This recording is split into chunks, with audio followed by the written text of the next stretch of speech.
Unspoiled Network podcast. This is Unspoiled, covering Ted Lasso, Season 3, Episode 7, The Strings That Bind Us. In this episode, the team decides that they're going to try out this triangle method with mixed results. It ultimately does work out, but it's a real close call there for a second. Welcome to Unspoiled.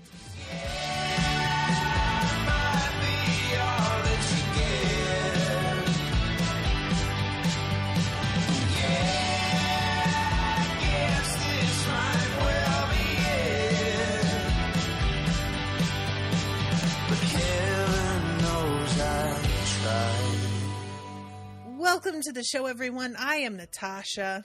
I'm RoShawn. I just gotta say something off the top. I laughed so much. This episode, I made the mistake of laying in bed next to Owen as he took a nap and watching on my headphones. And eventually, I had to take a second. And because I knew I was going to wake him up because I was shaking.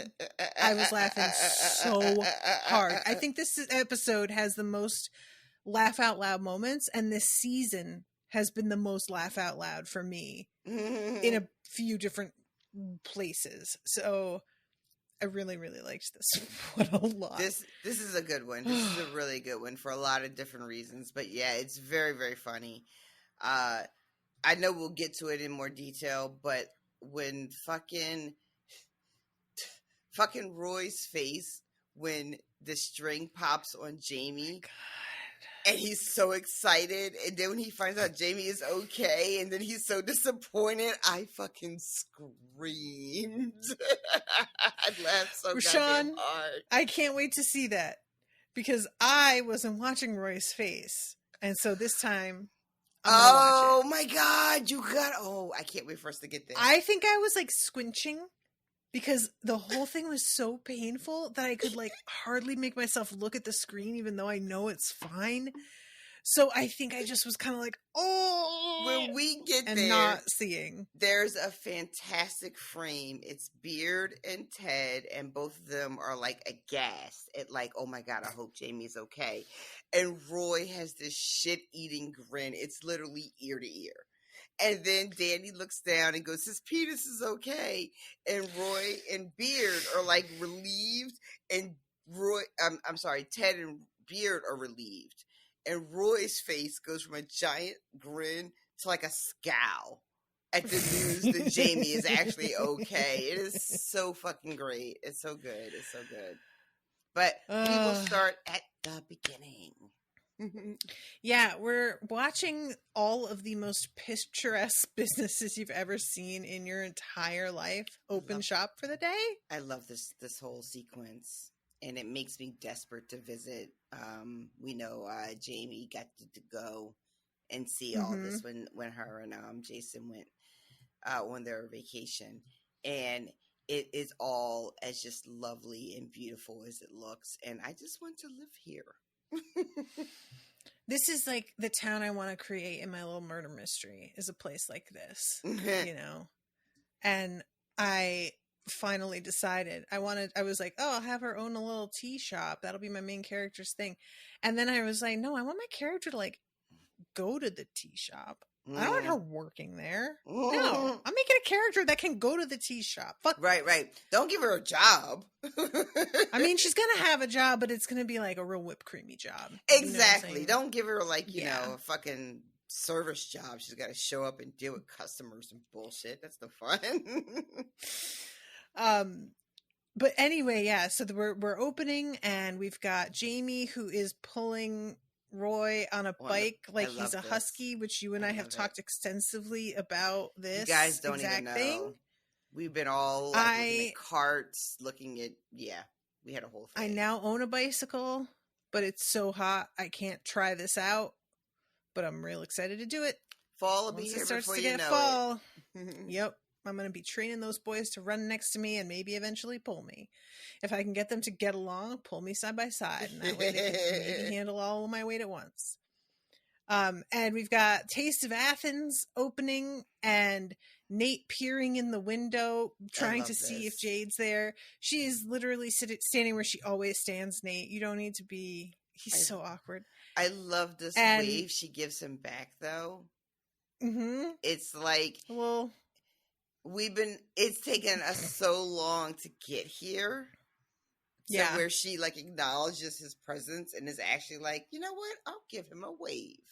Because we've seen her plenty of times, and we know at this point that she doesn't do anything that she doesn't fucking feel like doing.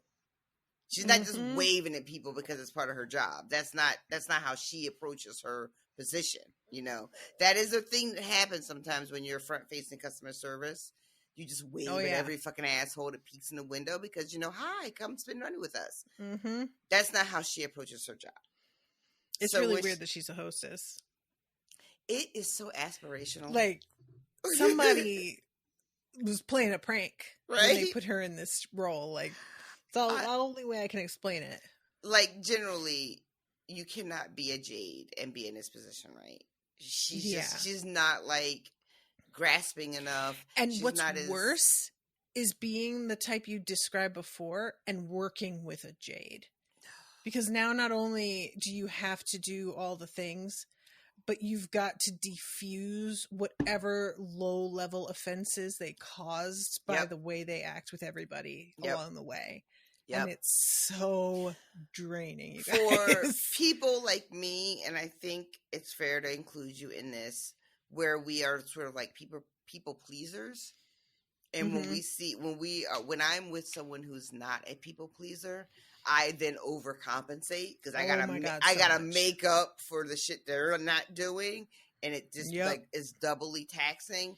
Even though no one said that was my job, no one told me I have to make up for this other person, but I would just be so like uncomfortable because they weren't bending over backwards that now I gotta like do cartwheels for both of us. And if you work in a service job, I mean, nobody has said it, but you're going to reap whatever they sow if you don't cut it off. You know, a lot of the time, like the problem winds up landing on your head because the powers that be know you're the one that will be able to go and handle it, you know? Yeah. It's a whole other fucking thing. And it's also, I just have to mention, and I don't know if I brought this up before, I can't remember, but it is honestly so like textbook that Nate would be this interested in a woman who is so withholding. Like, why do you say that? You know, that because it's his dad. He can never quite get approval out of his dad, and he runs into a woman who does not respond to him in any way, and it feels familiar and interesting. Okay. You know? And I'm not trying to say that that's ultimately who she is, that she'll treat him the way that his dad does, but I absolutely believe that's where the attraction starts. You can see why that would be for him a thing. Yeah. That makes sense. Because he is somebody who sees like an insurmountable approval and is like, no, I need it. I need it. I need it. I need it. I need it. Yeah. He's definitely feels like somebody who's primed to believe that people who are more discerning with their praise means that their praise is worth more. Yeah. Okay. That's fair. Yeah. Speaking of which, I've said that to you many times, that I don't really take anybody's praise seriously because I assume everybody is too easily pleased by everything. But then if you or Owen says like, that was really funny about something I said, that's the real that I take seriously. And there was a post you made in my memories where you were like listening to Crazy Ex-Girlfriend Spoil Me's. And you were saying, I don't think I say this that often, but you really have a gift. Oh yeah, and I saw that recently. My comment was, it's fine, I'm not even crying right now. And that was pretty much exactly true when I wrote it. I remember. Oh, yeah. Yeah, sometimes. It was like one of those days where I felt bad at my job, and I saw your comment, and I was like... It's really funny, though. Like, I don't know if, like, guys that are listening, but, you know, like, I listen to Tasha's work when she's not recording with me. And every once in a while, not every once in a while, it happens often. but I'll just be so like struck with just how good you are at what you fucking do. I was just like, God damn. Girl, it's so funny how back and forth I go, because some days I'm like, yeah, I fucking saw it, I nailed it. And then there are days where I'll be like, I don't get why she said such and such, and a person will be in the chat, well, remember, he murdered her grandma. And I'm like, right. He murdered her grandma. I forgot. Okay, yeah, so that makes sense. Yes. Like basic shit. Now it's all coming together for me. This happens so much. Listen, I was talking to Steven and my therapist, but like two different conversations, but about podcasting. And I was sort of talking about how, like, I hope that listeners will always remember that we're just real people on the other side of these mics. You know, we're just watching the same shit they're watching. And we're just doing our best to try to like talk about the thing. And, you know, and I think that, sometimes people can, and not that they forget that we're just like regular or real people, but that like we can also be caught off guard. We can be reminded of shit. We can be like, oh my God, I can't believe I didn't make that connection. It seems so like obvious. How could I have missed it? But it's the same way that like we miss shit like in our regular everyday lives, you know? Don't even bring that up. I mean, listen. Okay, back to the show. We literally did not get past the cold open yet. So then we have Keely and Jack meeting for breakfast, and Jack gives Keely a first edition Sense and Sensibility. Wait for you to see this scene, because you're a big fan. I'm not a huge fan of Jane Austen, but this is like in your wheelhouse. I'm a big Jane Austen. I don't think I've read absolutely everything that she's done, but I've read the big ones. And what did you think of this? Recently was re-listening to all of them on audiobook, and then there's a joke in the Barbie movie, and I won't say what it is because it needs to just stand on its own, but I felt very, very seen. And she gives her this, and my immediate reaction was, for Keely? Oh. Like, well, they never... I was Barbara. I'm surprised you even read. But to be fair, they haven't, I mean, they haven't given us any evidence that this would be a thing she's into, right? So as an audience, we made some sort of, you know, assumptions about Keely, but it's based on what we have seen of her so far. So this does sort of come kind of out of nowhere. Not that it can't be real. You know, people love all kinds of things. We don't always know all the things that they're into. But it does kind of come like out of like, oh, really? We haven't seen this part of you before. It just felt really like the gift that you give a woman when you want to be thoughtful. Like, it felt like this would have sounded like good advice in an advice column. But is this really right for Keely as a person? I was just so surprised, because not to say that Keely doesn't read. I mean, it's just, I don't feel like I've heard her make any sort of like there has been literary comparisons or references of any kind. There's been none. And, you know, and I recognize being like, I don't remember bookshelves in her house. I don't have a bookshelf in my house, and my job is reading. So, you know, it's not indicative of anything. Right. But it's just never felt like something that is a particular priority for her at all. So it just felt like the higher class version of just giving her a tennis bracelet. It feels, I think one of the things the show is doing in this particular moment, which like is their right to do, is if as an audience you were to say, well, we have no track record for this. There's been no indication that this is important to Keely, that she's a big reader, that she's an avid Jane Austen fan, or any of that background to make this gift that Jack decides to give her. Because Jack has given it to her based on something that she's seen or observed or heard or something, right? To make her give this gift. The show is like challenging us to be like, well, why would you assume Keely wasn't a reader just because she's like a model? Like, what are your assumptions? You know, like almost like a got you, right?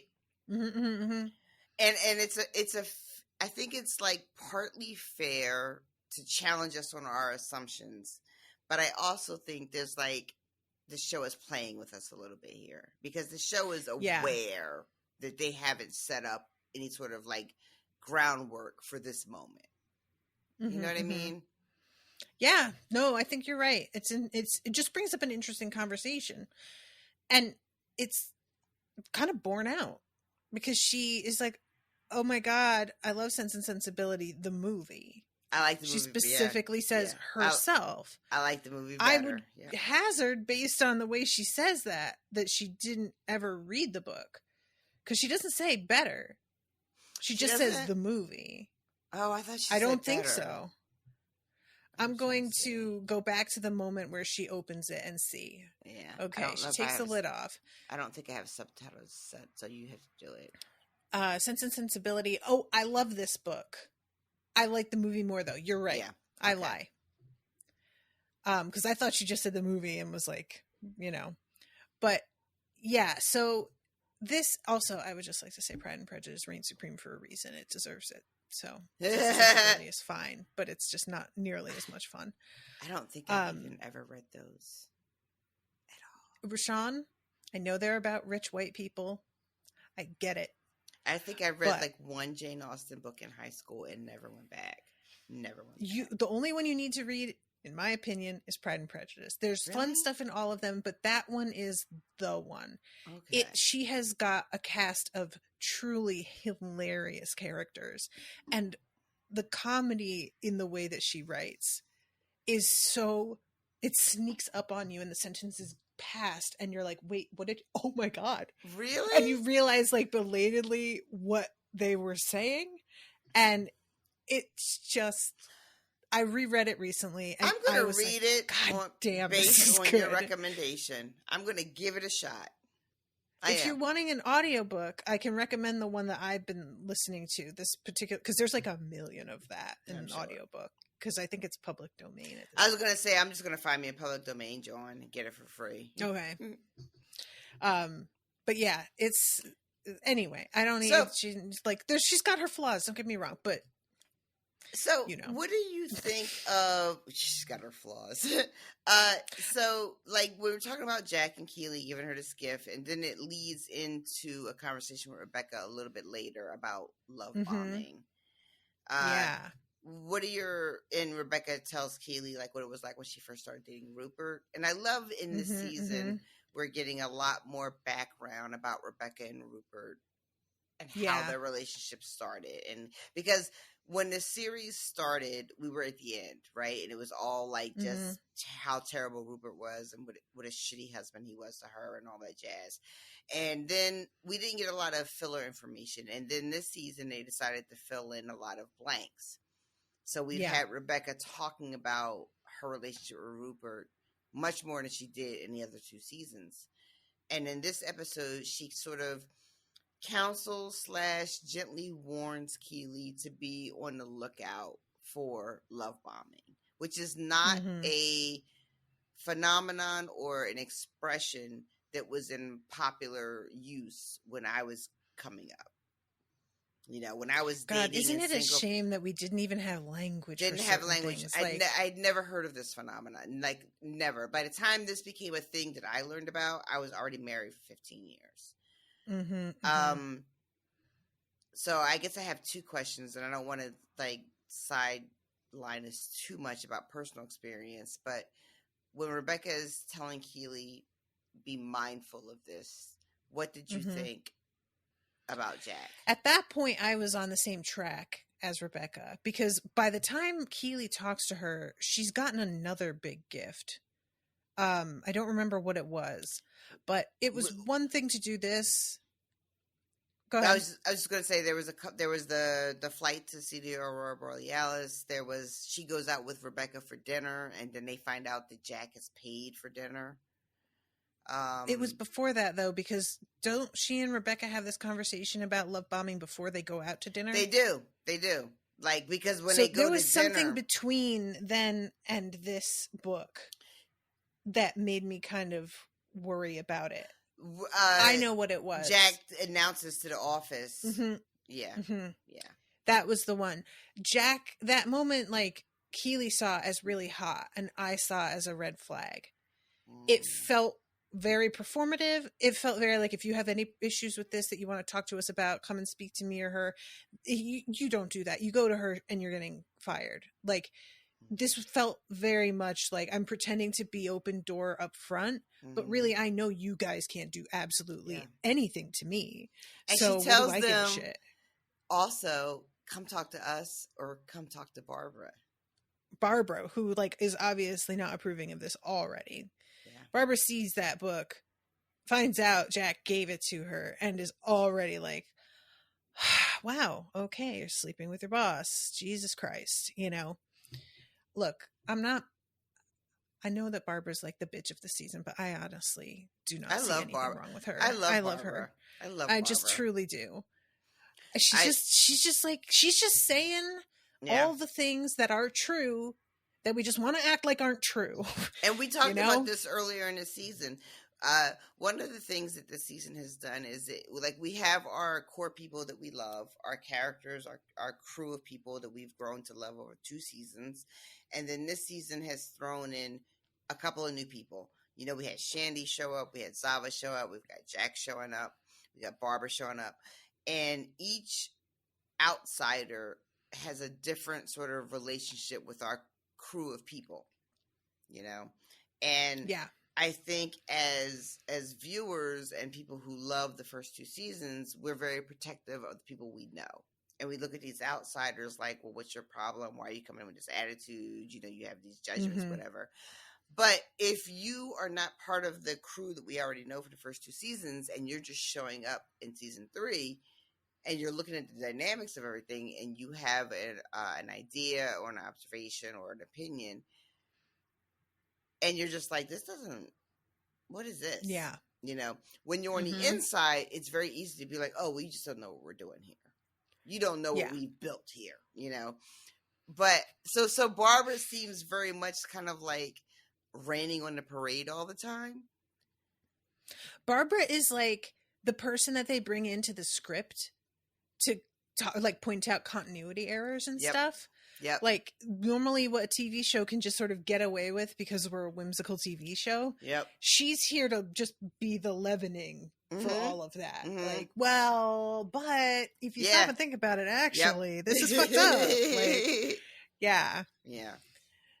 I just, and I really loved so much as a woman who has gotten to my age that I was like the boss at a restaurant where I had all people reporting to me who were in their very early 20s. She gives her very good advice that is solid, based on real experience firsthand. Keely is, let's be real, dealing with somebody very like Rupert in their resources and the power structure, who literally says that they're rich enough to get away with murder. She says it right out loud. She says it out loud. To her face. Like, and this is something like Epstein Island, like, because Keely is like, give me context for what you mean. And Jack is like, says what she says about Epstein, which is to let us know this is real money. This is like big money. We're talking upper echelon kind of, like 1% shit. And Keely's response is, I think it's okay, which I bet you do, because you're 20 whatever. And you think it's okay because you know them and they're not like that. Everything that everybody else has lived, all of these older people telling you the same thing, it's just because they don't get it, man. My situation is totally different. It's very special. There has never been a situation like mine. Very ever. Yeah. And only I know. Nobody else gets it. Only I understand that this is fine, actually. Yep. And goddamn, if that isn't just what youth is just being like, no, but I'm different. And no. Like, yeah, but no. It's what we do. So tiresome. I could never parent. I feel like Keely is probably like early 30s. Like she's got to be like what? Anywhere between 28 and 32, right? Somewhere like somewhere in there area. I'm putting her at 27. Oh, okay. That's what I'm saying. That's probably I'm putting her kind of younger end. I'm gonna be like super racist and be like, she's a white woman. I don't know what's going on there. They always look older than they really are. You're right. RoShawn was like talking about her looks earlier before we started recording, and I'm sitting here like a sack of sour cream, and I'm just trying to hold my fucking tongue. Act like I don't got the skin of a banana. I mean, you do have your father's genes, though, kind of helping you out a little bit, ma'am. I mean, they helped me, and that's done now. They're not helping. They were like, girl, we were going to get you through giving birth to 7 kids, but no, you didn't want that, so I guess we're clocking the fuck out. We told you what we bring to the table, and you opted out, so we can't help you. We gave you those hips and a very, very, very functional uterus, and you just decided to not do shit with that, so... Oh, well, we tried. Anyway. Oh, shit. So that's how I feel about Keely, is I think Rebecca's right. I think Jack is danger. And I think she needs to be much more careful than she's being. However, it does seem like some of what Rebecca said sank in despite what she said in response.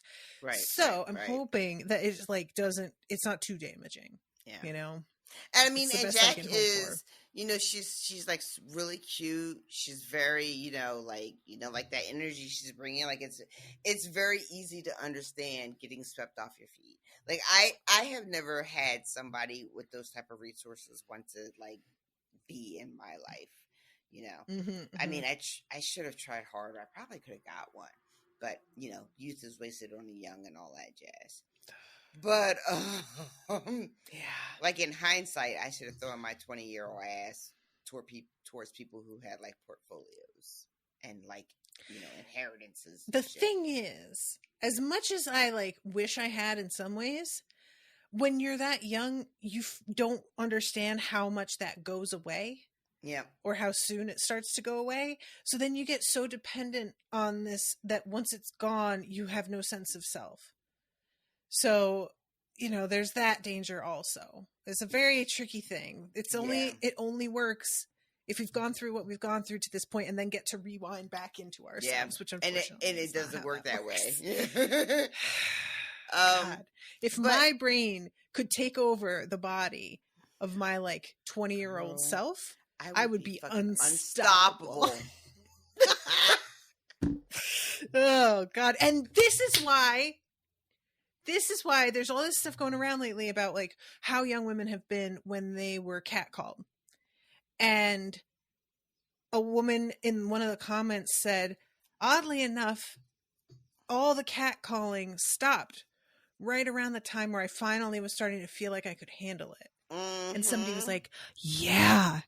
Mm-hmm. Yeah, see, that's why they could tell. Yep. They could tell. And they were like, nah, I'm good. Yep. Which, that says it all. That's it. And it's a really weird thing, too, because, you know that joke about how you become invisible when you get, like, middle-aged woman? You just, like, don't exist anymore. You're unfuckable, and you just become invisible. Yep. That's a real thing. But, oh, yeah. As much as it's a real thing, women never truly become unfuckable. There's always somebody that's willing and wants to fuck you. But the way that they approach you changes, Yeah. So it's true. It's a very, very strange thing. Like you can, when you're 20, you can't walk down the street without you can't even get from your house to the store without a gauntlet of fucking dudes, right? Mailbox. I used to live on a main road. I couldn't go to my mailbox. Right? And then all of a sudden, one day, you realize you're moving to the streets and nobody is really checking for you. And you're just like, what the fuck happened? Mm-hmm. And then you start thinking, oh, well, I'm not cute anymore. I'm not young. They don't want to fuck me, whatever. But if you pay attention, it just switched up, you know? Yeah. It just switched up. Ugh, it's gross. It's how we live. It's gross, but it's also depressing. It's like all those things all at once. But so then we go to Sam checking in on the restaurant. I love this because he doesn't need to be there. Everything is under control. Simi has got it. He has done good hires here. Like that's props to you if you don't need to be here. Let them do what you pay them to do. Chef Simi has got it under control. And Sam shows up and hears her cursing from the kitchen, and he's like, "I need to go check on that." Her. And she's yelling at a politician, a fake politician for the show, but based on like real shit. They're on TV. They're not actually there being yelled at. Just for those who lost track of what's going on. She's like she's reading the paper, and she's reacting to like an article. Oh, the paper, right? Yeah. And, the TV comes later. I forgot. Okay. And it is a situation, a political situation where there are refugees, and I think the role they created was like Homeland Security or Home Secretary or something. I don't even know if that's a real thing. But basically, the political response is fuck these refugees, and so Simi is reacting to that, and Sam comes in, and they have a conversation about it. And then Sam is nervous because his father is coming to visit, and he just wants everything to be perfect. And there's this moment where he's looking at the spoons because the spoons are wrong. They don't match. They don't match. I love this so much. First of all, Sam, if you're trendy, they don't match. That's the thing, right? That's what you do now. Like you purposely I got make purposely them not match. mismatched gold flatware for my wedding. Yep. That's the point. Glassware also did not match. That was why. It's good. It looks good. Poor Sam doesn't know that. He doesn't understand it. Look, I'm not saying that he doesn't know how to dress, but as far as style goes, I don't know how much he has. Remains to be seen. He's relatively young. He's just a football player. Like, I feel like the deck is stacked against him in that particular regard. He's so pretty. It's very distracting. He is such a handsome I'm looking young at man. him here talking with the hostess, and he is just burnished. Like his skin is, I know it's like partially makeup, but you have to have great skin for makeup to look that good. Yeah, he's beautiful. Everything is just in place. He's got like these beautiful, soulful eyes that just convey so much emotion. When you like, sometimes there'll just be a frame of Sam, and he won't even be speaking, and everything you need to know is just right there on the screen. I want like all the best for this young actor. I hope he has so much success. I don't know what his plans are, what he's going to do in the future, but I want like all the good things for him. He's just so sweet. He's so sweet. And I love when he comes in to talk to her, and she's like saying, like he says, why would they do that? Because she's the devil, right? Yes, chef. And every time she says right about everything, everybody has to chime in and agree with her and confirm. And they are listening. They're paying attention. Have you been watching The Bear on Hulu? Did you watch that yet? I haven't, but I have convinced Owen finally that we need to start it because I didn't want to watch it alone. Dude, it's so good. The first 2 seasons. I know, I've heard. I don't have to tell you anything here. I already heard everything. It's so fucking good. And I really like Jeremy White from Shameless. You know, I watched Shameless. I never watched Shameless. That shit is so much fun. It gets a little like off the rails towards the end because that's what'll happen when a show is on for 7 years. But like the first couple seasons, I watched it. Sydney is a big fan too. It is so much fun. And those first like 3 seasons, I laughed harder than I ever laughed at anything. 100% recommend. Okay, noted. Yeah, we should actually do that. What, cover Shameless? Nobody would be interested, but it'd be a lot of fun to talk about. It's just like you said nobody would be interested. I'm about to get hit. It's coming. No. I would love to watch that with you. It's so much fun. All right. So then we go back to the locker room and we have this fucking PowerPoint presentation. We do not need to go over this whole speech. We don't. We just need to know that he does one. I love how committed Beard is to this whole bit. And at the end, like everybody is watching just like, I don't know, do we clap? Like, what do we do? Right. Here? What do we do when it's over? He's very, very intense in this scene in a way good. that he does not tend to be when he's talking with all of them. He's It's the so backup guy usually. He's the hype man to whatever it is that, but here he's center man and he decides he's turning it all the way up, and it's it's caught me off guard. Turning it up to 11. Yes. I love when they bring up the football guy and Isaac says, that's what's his name from I Think You Should Leave. Do you remember? Because like I look at this guy's face and like it's definitely clearly not, but I also see where there's a bit of resemblance.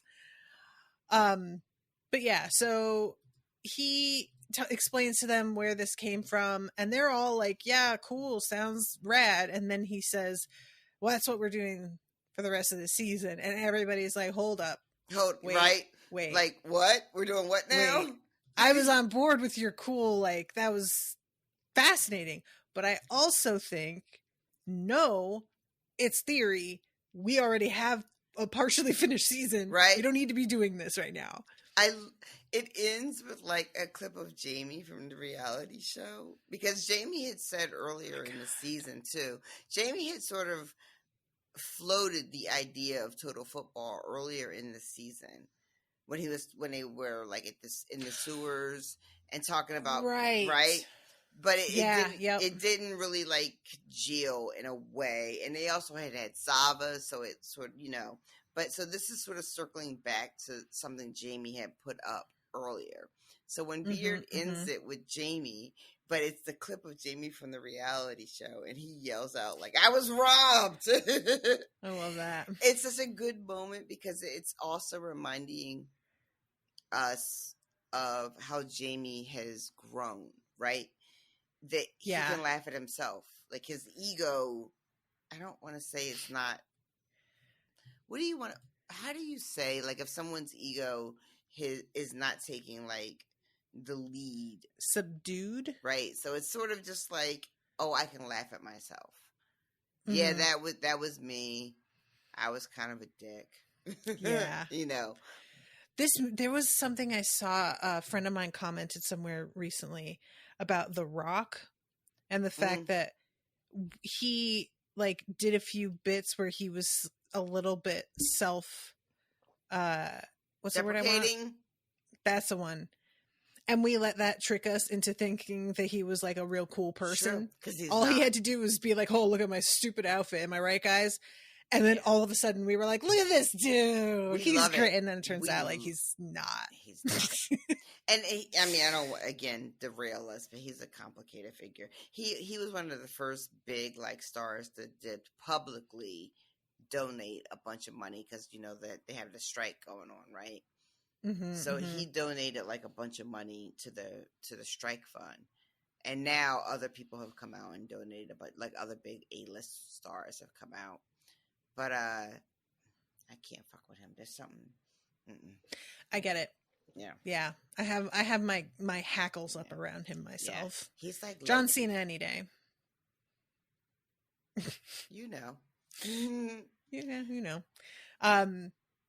But so shall we talk about, like, we're at the half-hour mark of actually recording of the show, but 40 minutes really, and we haven't talked about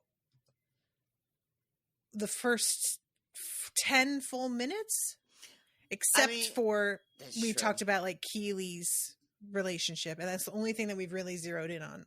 That's true. So do you want to go character by character instead? Yeah, let's do that. Okay, so let's finish up with Jamie and what's going on with this practice, because it's Roy that came up with the idea with the strings, right? So this is the idea is that in order to implement this new plan, the guys on the team need to understand where everyone is at all times. So there's two things happening. One is that they're going to swap out roles because they want to, because like first, and I'm not a sports person, guys listening, but my loose understanding of sports is that you have a role and you stick to your role, your offense, your defense, whatever your thing is. You're like a striker, a scorer, whatever, right? And right. That's your house and that's where you live. And what they're trying to do now with the team is everyone can be everything. Like sort of an intuitive, like just understand what your teammate needs and then you fill that role, right? So yeah. I'm not just defense. I can be offense if it's necessary, all that shit.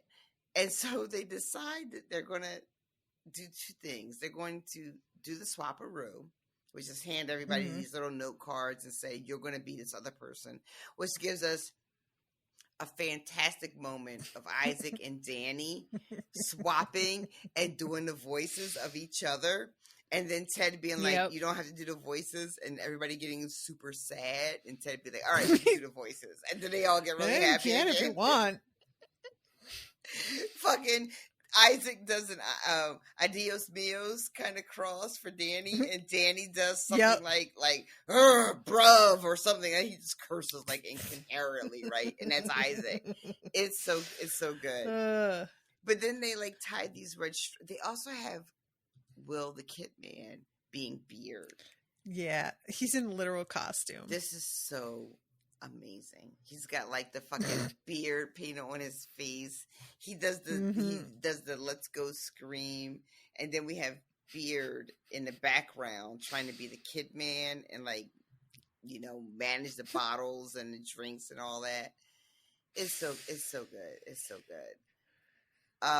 So the thing is that when they swap places, Jamie doesn't. No. And he goes up to them and is like, so what? I think there's a mistake. And they're like, no, you're just going to keep doing what you've always done. And it's very clear that he's immediately like, that doesn't seem right to me. I love that. But he doesn't argue in the moment. And I have to say, despite the fact that he is right, it shows growth that he does what he's told at first, just to be like, well, I don't know, maybe they're right, you know? We're gonna fuck them up, bruvs. That's what Danny says. But yeah, I also was sort of taken aback. Now, I think Jamie's reasoning is much more like about how he knows his function on the team and that it doesn't feel like it will work with this like technique. But for me, my response was, well, I want to see somebody act like Jamie. What do you mean? Definitely do that. I want that. Is going to be really funny. I was waiting for it. So I was also wanting Jamie to participate just like everybody else. But and I love the idea. Like, what would you think the Jamie person would be? How would they have looked? Yeah, I was just really curious about it because, like, he had been such a dick, and how do you accurately portray that without being mean? You know? And I feel like Jamie's at a really good place where if someone had done that, he would have been okay. Yeah. You know what I mean? Like, I think he would have, wouldn't have been, like, so insulted. His ego wouldn't have been so damaged that he, like, had to, like, run out in a huff or anything like that. I think he would have been able to tolerate it and enjoy the joke. But yeah, we don't see it because they just tell him, no, you're just going to be you. And he looks a little bummed out, not only because I think he realizes that doesn't work, but also Jamie, it feels like in this season, is really committed to just being like part of the team. Yes, very much so. And anytime he's sort of told, no, you do something different, it's a little like, huh. Yeah. You know? Agree. Because he's trying to manage the idea of what he was when we first met him in season 1, where he was a superstar and he didn't have to be part of the team. And now he's trying to reconcile, like, I don't want to be that guy anymore. You know, I want to be a good guy. I want to be a team member. But still being treated very differently. Yeah, and trying to, like, find, like, a way to exist in that Can space. I tell you what I think? Of He should be course. team captain. I'm sorry, Isaac. I really love you. But Jamie is team captain material. Isaac doesn't seem to really like the job. I mean, Jamie has I think the sort of, like, intuitiveness that comes with, like, fully understanding the game and the talent to be, like, team captain. Between me and you, I think the only reason that Jamie is not team captain is because of how toxic he was at the beginning. Agree. And that's really I don't think it was a bad idea to not make him team captain. Yeah. But I feel like he's just displaying a lot of the traits of somebody who really understands the people that he's working with. Yeah, I agree. And that is like the number one thing in managing people is you've got to look at the team you actually have and understand what their strengths are. Yep. Because if you're trying to like make people into different types of workers in whatever capacity that is, you're going to have a hard time. Yeah. You can't just... You know, the only act as if everything's ideal. The only thing I'll say is that because I don't like have a real life appreciation for sports and how it actually functions, I don't know if someone like Isaac makes more sense, like in quote real life, to be captain because I don't, I don't follow sports like that.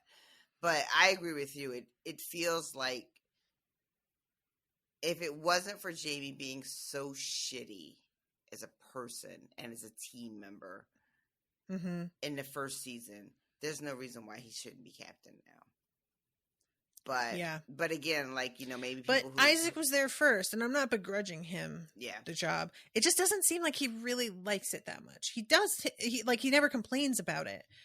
But I feel like it's always a little bit of work for him to get himself in that headspace. Yeah. Like, he hangs back as a captain and like only steps forward when it's really like we need leadership. It feels like he waits a little bit, but anyway, so the thread thing, they have to know where they are at all times, and this is coming after an intense training scene because apparently in order to be able to play any position, you've got to be in tip-top shape. It's not only about like, being what? No, I was just agreeing with you. Like when you think about the size of the soccer field, if you're going to have players that can play any position, they have to be able to move up and down. Exactly. They got to be conditioned. They got to be in shape. And that is literally all they do for like the first hour of practice. Or he says all of practice, but then after that's supposedly over, they scrimmage. Yeah. So I'm not totally sure if they just had a longer practice than usual or what. I want to mention, I feel they just go the length of the field over and over for over an hour and then vomit copiously. There's two things that happen. One is Ted and Beard are at the pub and the boys, Baz and Paul and Jeremy, come up to Ted and they're just like, it was our fault for humanizing you. We should have never fucking thought of you as a real person. You're fucking up our team. Get your shit together, sir. And Ted's response is basically, come watch us practice. And he opens up practice to the fans to just come and watch. And he says to Beard, it's their team. They should be able to come watch. And then, so he manages to humanize the whole team. They don't see it. They're being played. So they all should. There's a couple of really like funny moments with like, because first it's just like a couple of people from the pub, but then as the episode goes, we see that they're opening it up. More and more people are just showing up to watch practice, and practice isn't going well. We have to like make sure we understand that practice, it does not look good. Our boys don't look good at all. This is this new tactic, this new strategy. They're having some trouble. There's a whole bit where like, I'm trying to remember who is who. I think Paul is the one who has the red string. Paul's the big guy of the three, Jeremy, Baz, and Paul. the black guy, just say the black guy. He has the red string. And he's like, anybody want to like? Does anybody want to like tie with me? It's such a dumb joke. I laughed so hard. I laughed so fucking hard. This is what I'm talking about. Why would anybody want to do that? Here in this episode are so solid. So first we see Jamie just holding up the string and saying, "What's with the red string?" And he's explaining about like the connection in Japanese culture. And then, well, then why is it tied around our dicks? And we get the full view of the fucking strings dangling out of their shorts.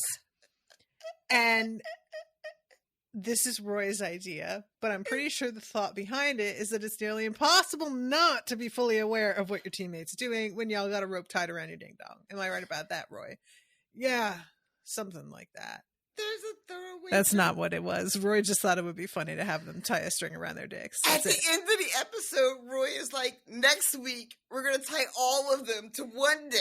And Ted and Beard are like, no, that was a one and done. And Roy is so disappointed. He just thought we were just going to keep doing.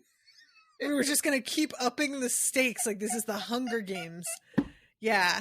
Him laughing on the side while they're doing this, it was really making me think of how terrifying he must have been standing over his bully's bed. Listen.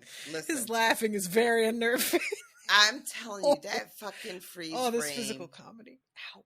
That moment where Ted and Beard are like in real life concern for Jamie's dick.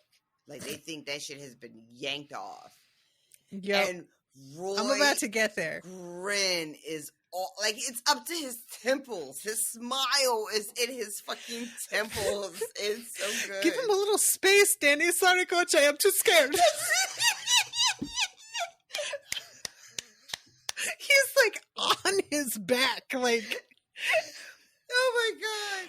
I laughed so much this episode. Okay, here it is. Here's the moment with Jamie. And they have the loop and it's not attached to anything. And everybody has stopped and is staring at him. Shocked. Oh, God. I'm seeing Danny on the side. Just Danny with is hands like, near his mouth. It's okay. Oh, there it is. This is okay. His face. Yep, I just saw it. That shit goes. Oh. Like 1 second he's happy and then Jamie is okay and Roy is immediately like, oh. Rip off. He's okay. Oh, I didn't mean it that way, but that too. That's not funny. Fucking Ted then walks straight out into the string of Isaac and another player. That's right. He's like, oh shit, my bad. You guys, that was the part where I really started to lose it. And I had to like pause it and be like, I gotta collect myself. That joke I did not see coming at all. And I love that the camera like cuts briefly to Trent, who's just sort of like, he's like us in that scene, just genuinely laughing. I like to think that they were just, filming the scenes in front of him. And he was actually laughing at what he was seeing, because I feel like it was... Physical comedy is a really hard thing to get right. Mm-hmm. And I don't think that... I think a lot of people can tell when it's not done well, but they don't know what makes it done well and what doesn't. Right. And for me, it's always about the complete sudden change in facial expression. And some people project a little early and do the facial expression before the thing happens. It's timing. All timing. Comedy like is everything so much in comedy. About timing. It really fucking is. It really, really is. And when you have someone that like knows what they're doing, that's gifted in that very particular way, so that it seems effortless, right? It's the kind of thing that you don't appreciate until it's not done right. And then you're just like, oh, that didn't land. You know what I mean? But when it's done right, it's so seamless and so effortless that you almost don't appreciate it. Mm-hmm. And this show, like we talked a lot, like you guys have heard me say many times, I'm a huge fan of sitcoms. I have a deep abiding respect for sitcoms, even though they get trashed, and it's kind of trash is a medium, but when it's respected and when it's done well, in my honest opinion, there's nothing like it. There's nothing like peak sitcom done well. It will make you fucking belly laugh. The jokes will always hit. It doesn't matter how many times you watch it, which is why I can appreciate The Simpsons over and over and over again, and things like 30 Rock, because when they're done right, they just hit every time. And this show gets it right more than it gets it wrong, in my opinion. Ted Lasso really gets some of that shit right. There's a whole thing. I think that specific thing that you mentioned of, I know the joke is coming and it still makes me laugh because the delivery is so, you know, do you remember the part? I don't even remember what Jerry was like saying about how he wanted to look, but Kramer responds, "Why don't we get you a little parasol so you can sashay around the town square?" And it laid me out so hard. Like, I knew that joke was coming, but he does it in this way that it just takes it completely over the top. Fucking commitment to the bit. Like, you just fucking, you 100% sell it. And there's a whole thing. So there's a whole thing with Nate in this episode, right? We talked about that a little bit earlier, where he is trying to get up his courage to ask Jade out on a date. And what we see throughout the episode is a couple of things. One, we see him like stop at the window and like wave, and she kind of. I'm going to stop you. Oh, yeah. Okay. Because you're about to start talking about Nate. That's what's about to happen. And we haven't even finished with the boys yet. Oh my God. You're right. Okay. So we got to back up. All right. Backing up. The boys. Because I know you aren't going to make a good point, but I know that's also going to completely derail us. You're right. So the boys, they do this straight. It goes about as well as you would think this sort of thing would go. Eventually, we're after practice, and everybody is looking mighty unhappy about how it all went. Sam is checking his messages, and he had posted, "Profoundly disturbed by the situation at Portsmouth Harbor. I hope at Brenda Barrett UK will reconsider her position and help make Britain better than this." Yeah. And she replied, "Should worry less about the safety of our nation and worry more about being a mediocre player on a mediocre team." Yeah. Harsh. Yikes. So this is a fictional character. There's no real politician by this name. The show took some real life things that had happened. This shut up and dribble was a real comment. I think it was Laura Ingraham who said it in response to LeBron James. Basically, you professional athlete, you don't get a say in policy decisions. Just fucking play the sport that we pay you to play. And that's what this show is doing here. So I had told you earlier that this particular season had the fan reaction in some ways was really polarizing. And there were I was wondering how it went with this. This was one of those moments. Yeah, I felt like it must be. A lot of people got into their feelings about the show, started calling the show like too woke, and that it had, moved away from its original.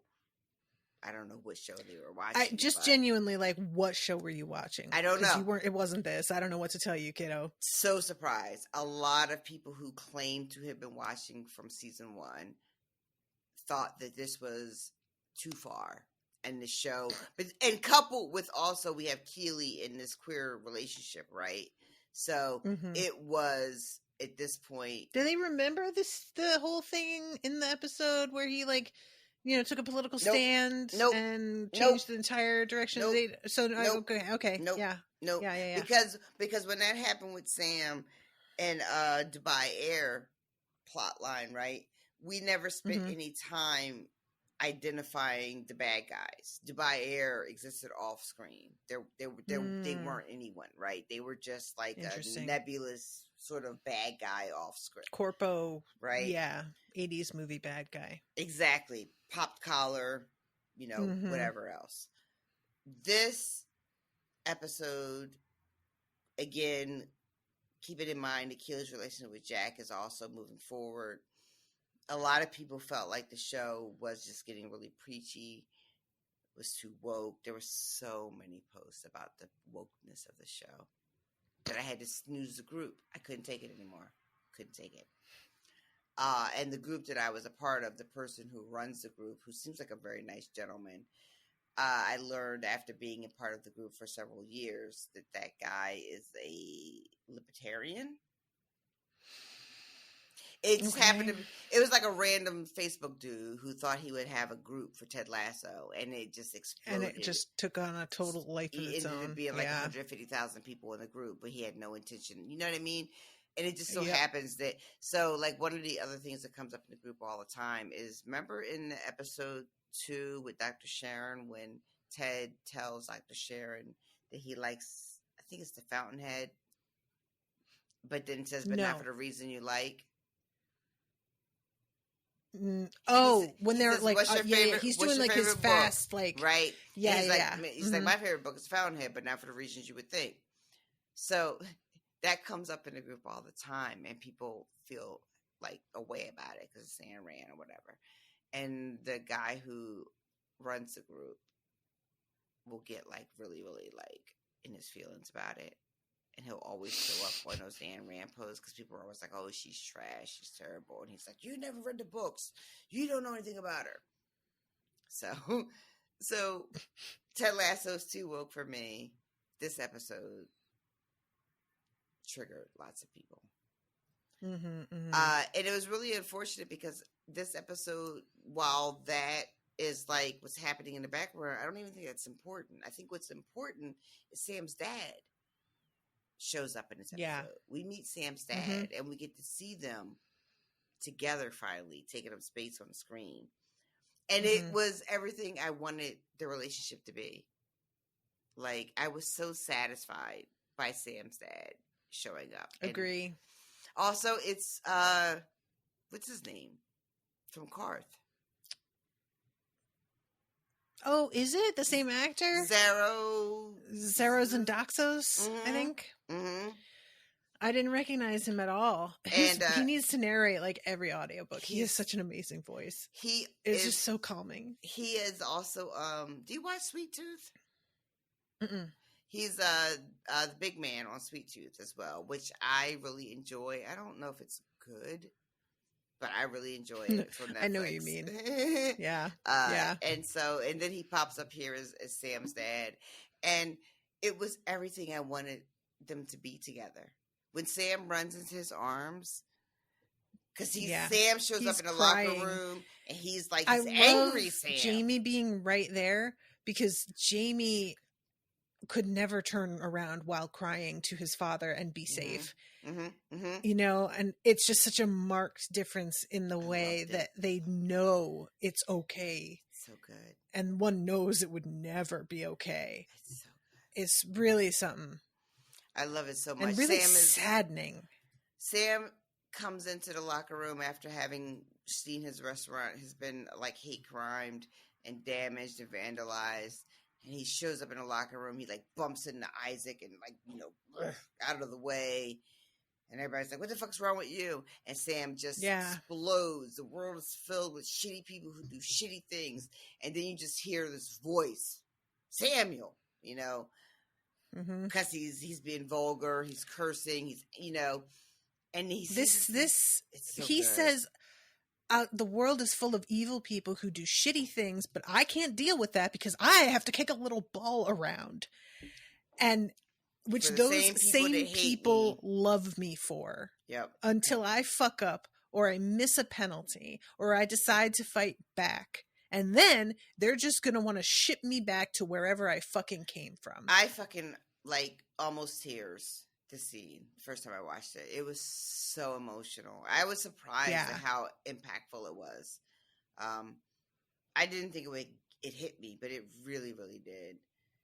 And then his dad is suddenly there in the room, and he just runs in his father's arms and cries like a baby. And it was, I don't know, like we don't get a lot of moments like that with men on TV almost and movies. never.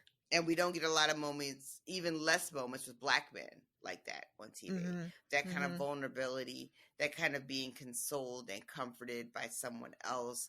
You know, you don't see that often.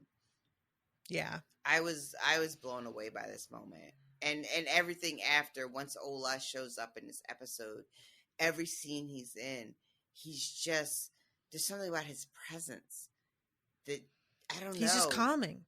He needs to go to calm the app and do some sleep stories, please. Yeah, agreed. Like, he feels like an oak, immovable. Yep. You could take shelter. It will not go anywhere. Yep. It will be there. You know, Like, it's just solid. Like, there was, like, I, like, low-key wanted to, like, run into his arms and cry about my own shit. You know, like, it was everything you think, like, a dad should Do you remember what you said once about a potato?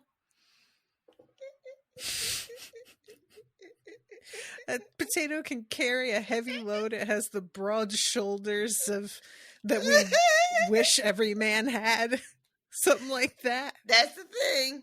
Yeah, that's it, right? Those So are the shoulders what we're RoShawn is saying, talking about. he's a real potato. He's a real potato. Yep. Those are the shoulders we all want in our lives. I love this for us. This is slang. This is the moment it's happening. Someday, 10 years from now, we'll be like, when was the first episode where we said he's a real potato? And we won't remember. But right now, we're making history, you and me. The annals of history will remember us. But yeah, he just like, I feel like because Sam is not a small guy. So like, if you're going to have him go pelting at somebody and like kind of slam into it and seem small, yeah, you need a big man. Yeah. Eventually he meets Rebecca. Oh my God, and it's so good. He makes it awkward on purpose, and I love every moment of it. I just love every moment. There's no reason for him to do this except that it was for shits and giggles. And those are always good reasons. Yeah. It's so good. Yep. You've heard a lot about me? Yeah, I've heard a lot about you. Yeah. Yes, Let's go Greyhounds. Thank you, Keely, for fucking saving it. Kind of. There was no saving it, let's be real, but no, it was all going down bad. Because I was like, really, did he tell him? And of course he did. Like, he tells his dad everything. Yes. Yeah. Yes. 100%. Yes, yeah. And then when he asked him later, like, oh, did you make it awkward? And he's like, yeah, I did. Just because I could. Like, I'm not even going to lie about it. I absolutely made it awkward because it was fun to do it. He's wearing, is it a dashiki? Does this count as a dashiki? It's not like the cut I'm used to, but I don't know. So. I don't think so. I think that's he's wearing something traditional, and like Ted's like, oh, I almost wore that same thing today. God damn it, Ted. I love too. Ted is like, you know, you've had a rough day, Sam. You don't have to practice. And Ola is like, no. He'll practice. But he tells him to. He says, don't fight back, fight forward. Yeah.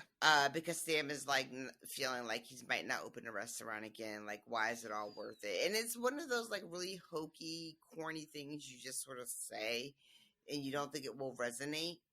And it didn't initially, but I found myself thinking about that like later after the episode had come and gone.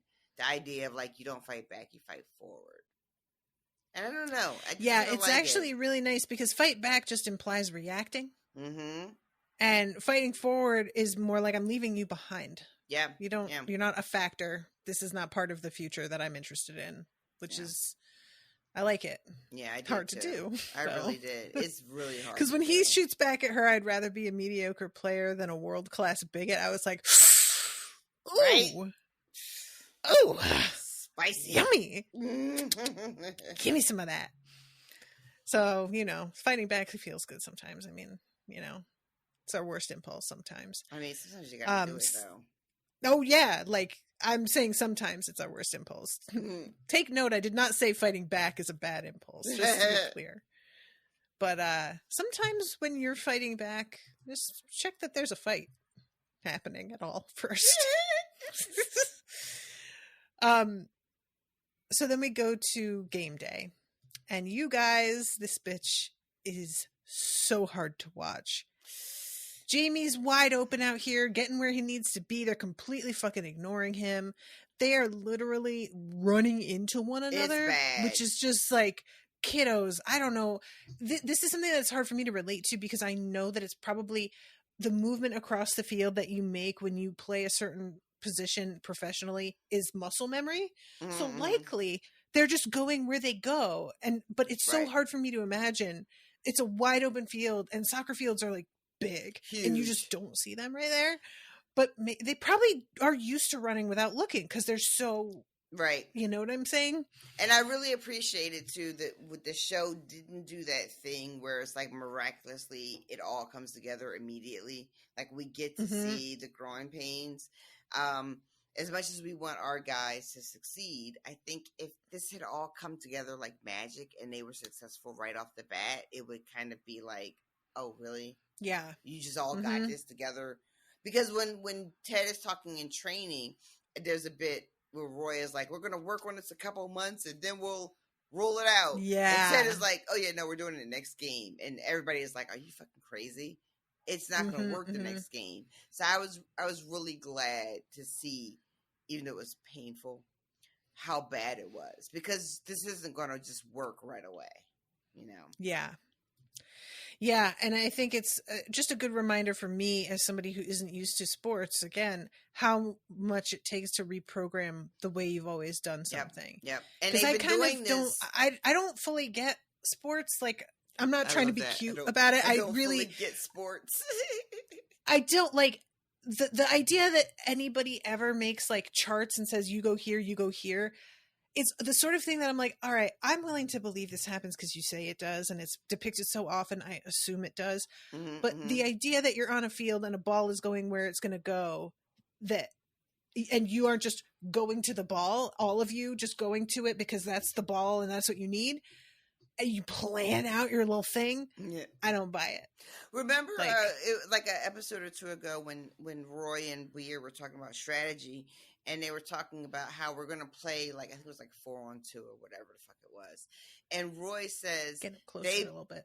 Roy says they've been playing this way since they were little kids. Right?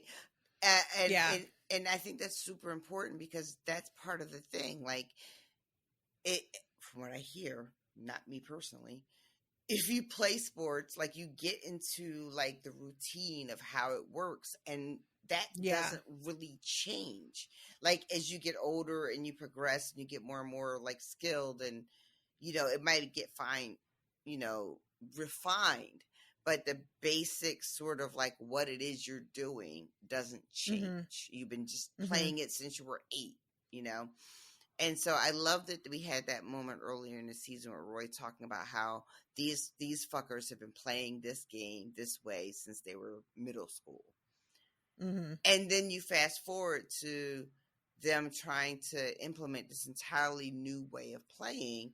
And of course they're going to struggle because it's so different than what, you know, and so much of what they've been doing is like muscle memory and they don't have to think about it.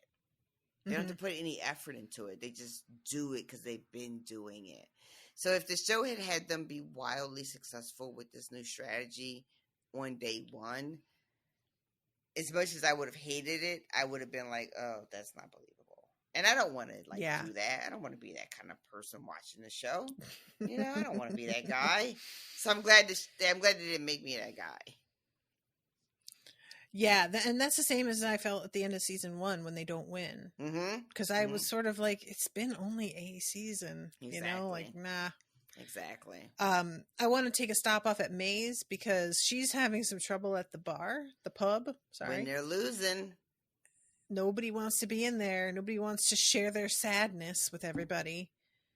And apparently there have been some thin times before, and she just doesn't want to go back to that shit. Yeah. I love that. But this is when the boys say, you've got to be patient. What does the situation need? So we go inside the locker room, halftime, and everybody's talking about where everybody needs to be, but mostly Jamie. And our guys are looking at looking at each other, kind of saying, what do we say to these dudes? Because this is really bad. Should we just not do this next time? And this is when Ted tells a story about how he got a mustache. That's what this boils down to. This fucking... But it's so long and drawn out. Comedian. Do you remember when this was like a huge thing? This took over pop culture. I don't know if you guys listening, how old everybody is, but there was a period where these fucking 4 dudes, these Jeff Foxworthy, the cable guy, Larry the Cable Guy, and then the other 2 who I don't remember who the other 2 were, but they were there. I don't remember their names either. It's fine. They completely took over white people comedy. Not black people collar comedy tour. Not blue black collar. people. It's a blue collar comedy tour. Oh yeah, you guys didn't make this mistake. We had the Kings of Comedy right around the same time. That was a whole other thing. It was not that bad. It was not as bad. No, it wasn't as bad. This was some real peak white people shit. Before we even were saying peak white people shit. Before that was like part of our common parlance. This was peak white people shit. This was white people. We have our own particular culture, which you do.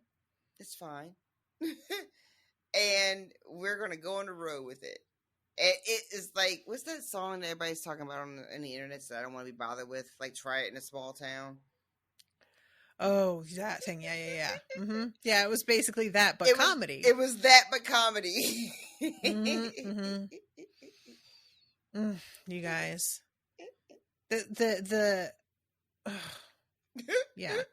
Yeah, we had the period of that, and then they did this weird, tried to jam Mind of Mencia in there. Oh my god! Tried so hard to make it happen. Like he was like, well, he's also racist. So yeah, even though he is a person of color, but he's racist too. So he'll fit right in, right, guys? You know, I met him, right?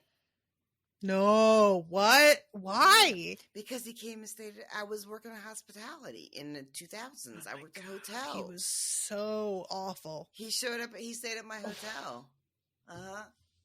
That's all I'm going to say about it right now.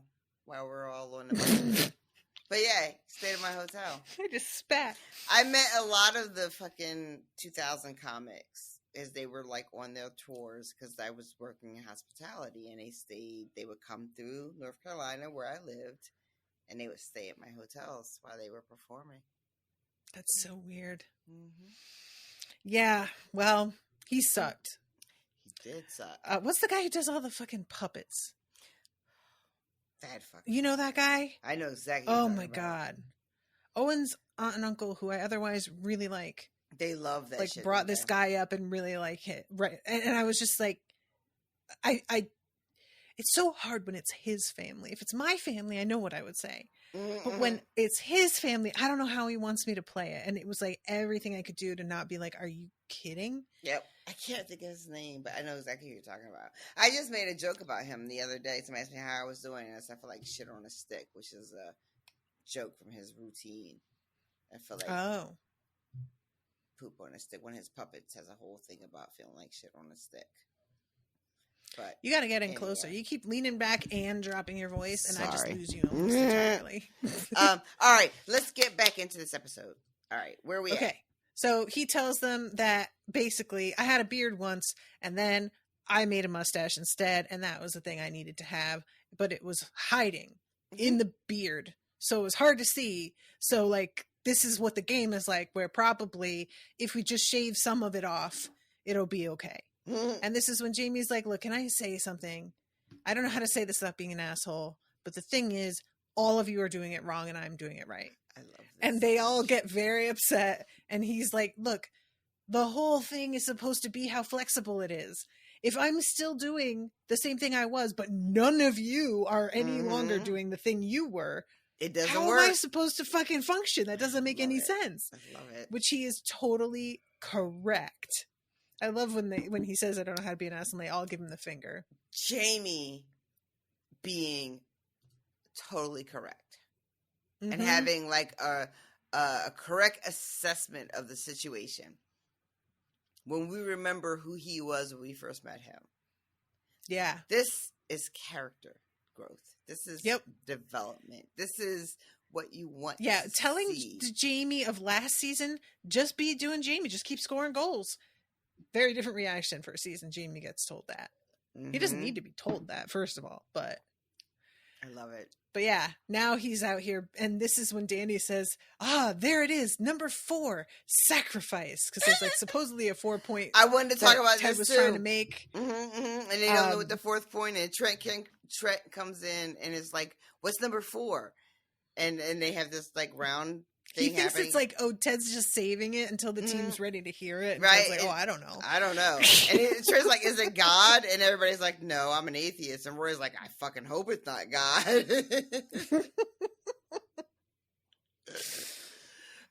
But yeah, sacrifice, putting aside personal glory on behalf of the team. When Trent comes back in later, he's talking about how it's trust.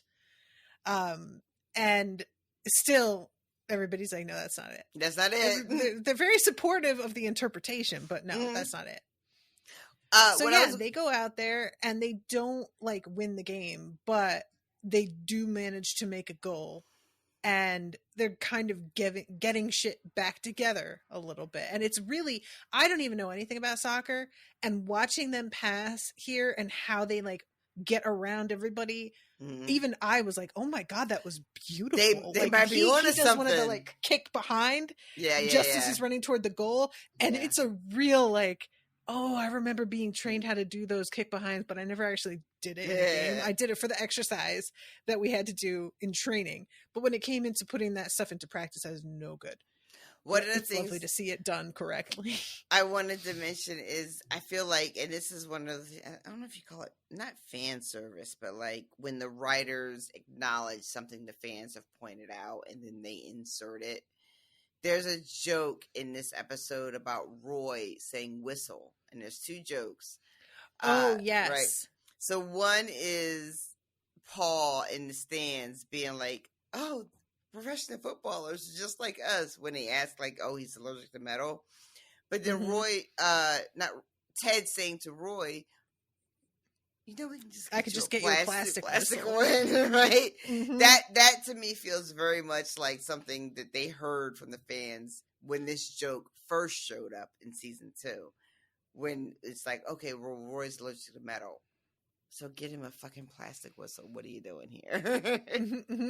So they decided to like sort of acknowledge it, but Roy is still just like, yeah, no, I'm not interested. I'm just going to yell whistle because they better be listening. The point of a whistle is to cut through the chatter. And Roy is Severus Snape.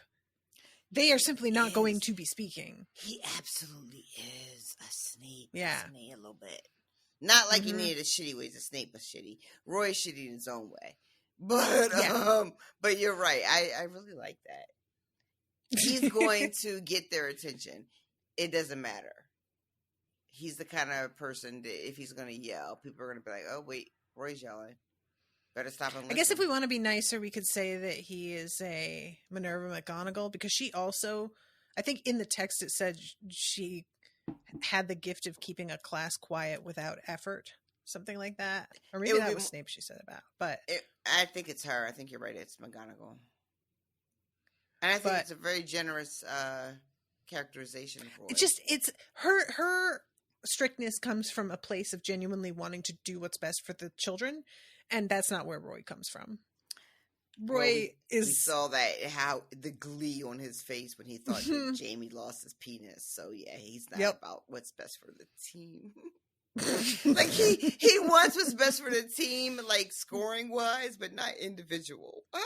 No, definitely not. Yeah, he definitely has that streak of pettiness that for me makes Severus who he is. But oh my God, I forgot, because this is when Trent comes in. You have it's going to work. Total football. He's so excited. Why? I'll tell you why. The Lasso way. You haven't switched tactics in a week. You've done this over 3 seasons, slowly but surely building a club-wide culture of trust and support through thousands of imperceptible moments, all leading to the inevitable conclusion. He's so excited. I love it so much.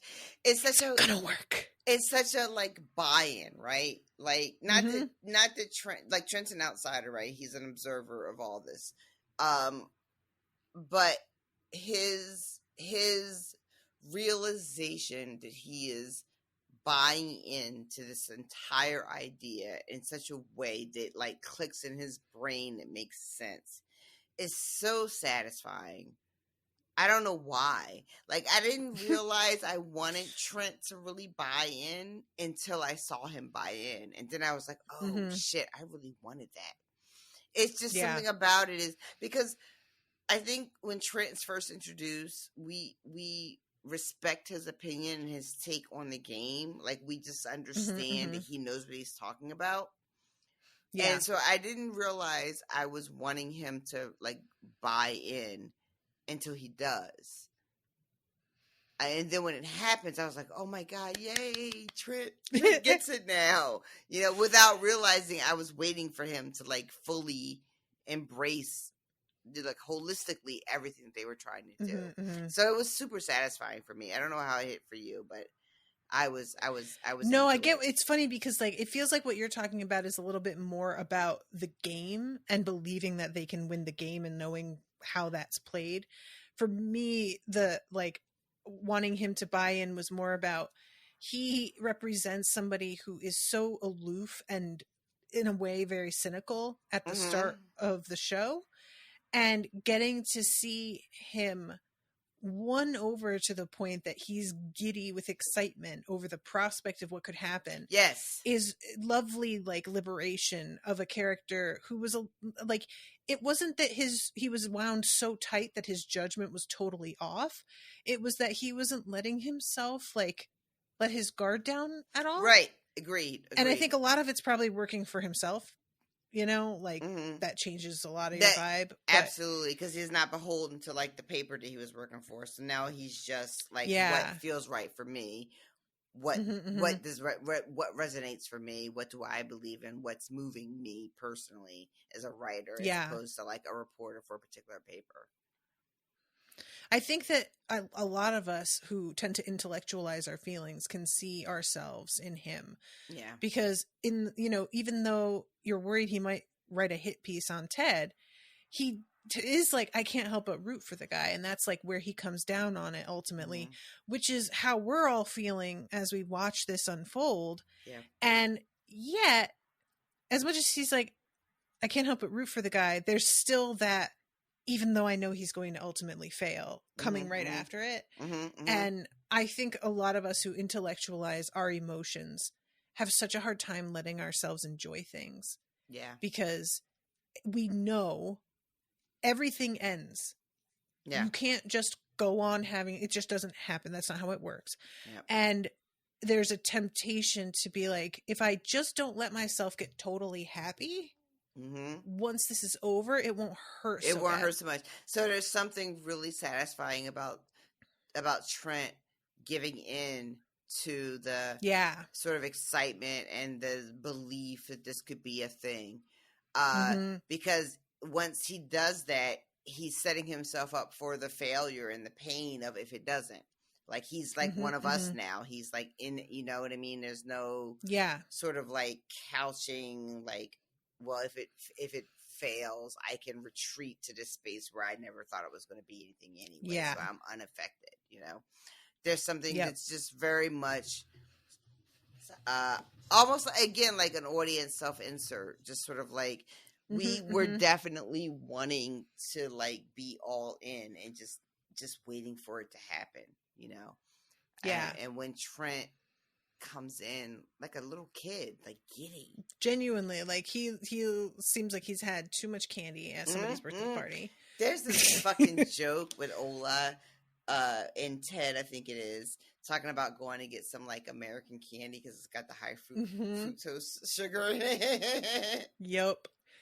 High fructose corn syrup, baby. Which apparently you just can't get everywhere because the rest of the world knows how terrible it is, so they don't allow it. Like, look, it is only sugar, but also we've like, it's not only sugar exactly either. It's a weird substance, man. That we just came up with because that's what we do here in America. The things we have done to food. That's a whole other podcast. It's Whole other you know. podcast. Anyway, So I'm trying to think as we get close to the end here. Nate and he finally. You were describing timing with physical comedy when I cut you off. My God. So there's a couple of things with Nate really quickly. The physical comedy part was when he is. So backtrack to Nate. Nate goes and spends some time with his family. And it is him and his parents. He's got a sister who we hadn't met before, but we had met his niece. Because she's the one that makes the little boxes that we had seen in the other 2 seasons. So this is a family get together, and this time it's his niece, but also his sister and her husband. I think it's the dad's birthday, and they're all together. And we find out from the sister that there is a map that the father made for the mother ages and ages ago, and that's how he asked the mother out. And it's a sort of a like, what they're saying in the scene is basically, Nate, you're just like your dad. You don't know how to speak to women. You don't know how to do this. So we're going to show you what Dad did. And Nate we had learned that Nate's father was a what do you call it? Cartographer? Map making, right? Cartographer? Cartography, yeah. So he had made this beautiful map and then like asked the mom out on a date. And so Nate is inspired and he makes one of those beautiful little boxes we had seen him make before for Jade to ask her out on a date. And he is carting this little box to the Taste of Athens, trips, falls flat on his face. The box lands. It looks like it's going to be okay. But in classic sitcom fashion, soon as you see it's going to be okay, it gets run over by a truck. Yep. And then he just ends up walking right up to her and just asking her out, which who knew Nate could do that? I don't think Nate it's knew almost he could like do that. He got so badly humiliated by literally falling on his face Flat on his in face. front of her on the way to doing this, that at that point it's a wrap on being humiliated. I may as well just do the thing. I love it. And he finally asked, and she says yes. She says yes, and we all were shocked. Like has to go inside. I love it. And kind of he does the look in the mirror thing, but he does not spit at himself this time. He doesn't. And I was so glad. Yeah. There's a really different energy when he looks in the mirror this time. Like he is coming from a place of happiness. Yeah. That he just was not here before. So this is I don't know if you've thought about it or not, but so if this is going to be a thing, if him and Jade are going to have a date, you know, we know her we've seen her before. She's always like presented as being like very aloof and kind of cold and all that. If there is something there, what do you think she thinks of who Nate is now as the manager of, Man United and Rupert's, go-to guy? And like, do you think she likes this guy? Or I genuinely do not know what to think. Okay. Because I could see Jade very much being the sort of person who just says yes to every date because she's like, I gotta know what this is going to be like. Like, she's a person who says yes to stuff just out of pure curiosity. Okay. Like, that's, I am not saying that she's like toying with him or anything. Right. Just more like, why not? Genuinely, why not? Sure. Okay, let's do this. But I also, like, there is an eagerness to me when he asks and she says yes. There isn't a why not energy. It feels like she's into it. It feels like, yeah. And it's really hard for me to know how she could be into him because I don't know what she cares about in any way. Yeah. We really don't know much about her. Everything that we have seen of her is complete blank slate. Yeah. So. Yeah. I'm so excited for you to see where this goes. I'm so excited. I also would enjoy if part of what she knows about, like, because she's seen him with his family. She and has to have a really good measure of who people are that come in that much, Yep. you know? She's seen him with his family. She's seen him alone. She's seen him on this date with the supermodel that didn't go great. Yeah. And apparently his family comes for like all of their big events and stuff, and she's been here a while, so. Yeah. So I can't wait for you to see where this goes with her. That's all I'm gonna say about it. All right, so then this episode ends with the team basically showing up at Sam's restaurant to help with sort of the cleaning and getting rid of, you know, they trashed this restaurant. They had written on the wall like "shut up and dribble." Basically, you don't get a voice, you don't get to say, you're not wanted here. And everybody shows up and they clean up, and I think Simi asks Sam about fixing the glass and the mirrors, and he ends up being like, no, we'll leave them. It doesn't have to be perfect. Which I think is understandable as a symbolic gesture, but also I think dangerous to have shards of broken glass that are kind of like barely held in place. Put some epoxy, something over it. That's a real concern. Yeah, I like to think they put something over it so it like shards aren't just like falling off, you know, into the pasta and onto the floor. Agree. But I don't know for certain if that's what happened. And this is where Simi is introduced to his father, and she calls him Mr. Obisanya. My father was Mr. Obisanya. Call me Ola. I love this. And as soon as he says that, the sign turns on. I love It's this. called Ola's, and you can see he genuinely had no idea, which I am blown away that he did not ask his son what his restaurant was called this whole time. I think that's so cute. I don't know, for me, something about it just feels very much like a parent. Like, you know, sometimes they forget to just ask like basic shit. They don't mean to buy it, but they just don't think of it. I get what you mean. Yeah, all right, I'm willing to accept that. You know, I don't know. There's something about moms and dads where sometimes they just be missing shit, y'all. I don't know how else to explain it. I'm not a mom and dad, so I can't say for myself. I only know as a child that mom and dads be missing shit a lot of the times. Like basic shit. Mom and dads be missing shit. I'm not making that a postcard, but it could be. Never occurred to ask them, right? Like it just never like, oh, I should ask what the restaurant is called. No, why? Why should I do that? I'm mom or dad. I don't have to ask those questions. That's really what I think it is. It's like, I'm mom or dad. Who cares? I think that's it. I really do. Like, again, I'm not a mom. Name your restaurant. No. What's your cholesterol like right now? Are you taking care of yourself? This is what right. Exactly. 100%. He says something to Sam at one point in this episode. I forget what it was. I think it's when he's talking about the vandalism, and he's asked Sam if they have insurance. And Sam's like, yeah, I do. And then Ola says, good, because your mom would kill me.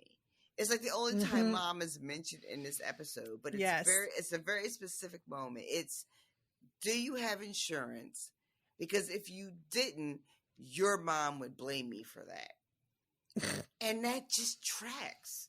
It makes no sense, but it tracks.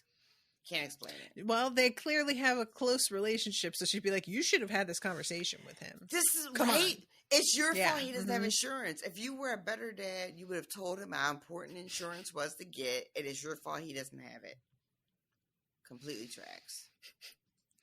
I just want to say, I cannot decide how I feel about, what is her name? Simi, the chef? Simi, yes. Her and Sam potentially having a thing.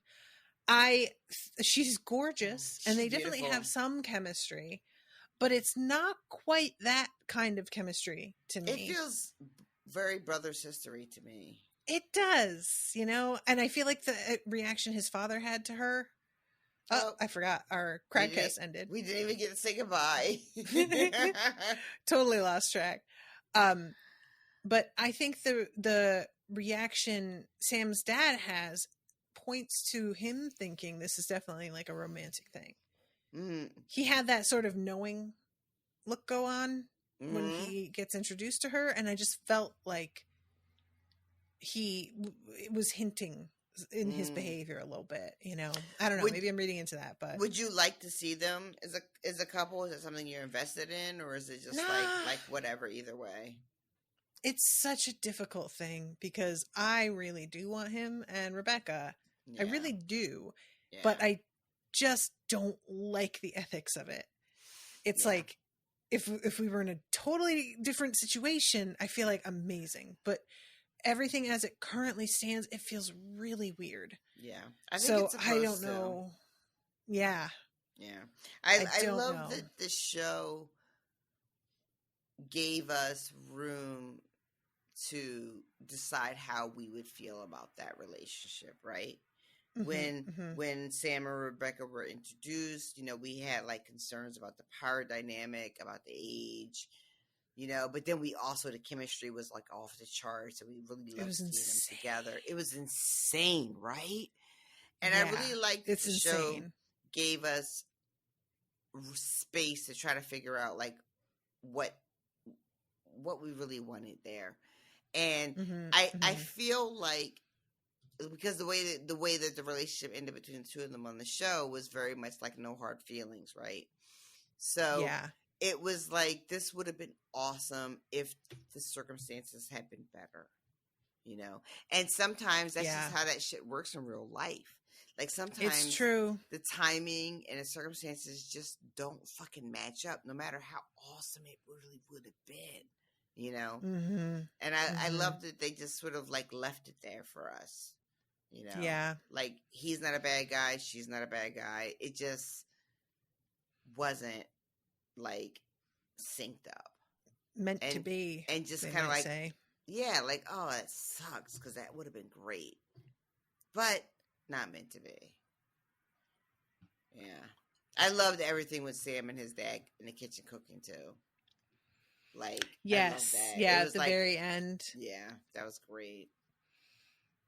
They're listening to some music that is just so like it's like that kind of effervescent happy that only some people can manage to pull off this sound without it sounding corny as hell. It's true. You know what I mean? And it was just very uplifting. I was like, I gotta find this song on iTunes somewhere. Yeah. So for this episode, like, there wasn't, I don't want to say there wasn't like a lot of forward movement, because there was plenty, but there was also like, we can see there's a sort of transition, right? So we had Zava at the beginning of the season, and then he's gone, and now we see the team struggling, and we see the team has an idea of what the way out is going to be, but we don't know if they're going to be able to actually do it and accomplish it. Yeah. We have the thing with Jack and Keely, and their relationship is starting to like become more substantial, and we're trying to see where that's going to go. Keely still has her business and her employees that are, oh my God, what's that guy's name? This, like, I want to applaud, like, he like tries to clap when Jack announces the relationship. He like wants to toast. Oh my God, love is love, right? Right? And she's just, she's like, no, don't do that. We're not doing that. But this is the kind of thing that, like, I don't know how Black folks have kept a straight face. Girl, it's hard. Oh my God, like, y'all mean well. I get it, but Jesus, it's real just hard. Don't. Real hard. I'm only just kind of seeing how like embarrassing it is, and it must have been so hard not to just like be like, "You want a sticker?" Like, oh, I just can't imagine. Girl, listen, I just want to, as we wrap this podcast up, I want to tell the listeners that I am a real life person who had real life people come up to me and my husband and tell us how beautiful our children would be and how our children would save the future. Yes. Like strangers. Like, tell that to me with a straight face. My imaginary children are going to solve racism in the future. Ma'am, I am trying to have a cigarette and a coffee. I beg.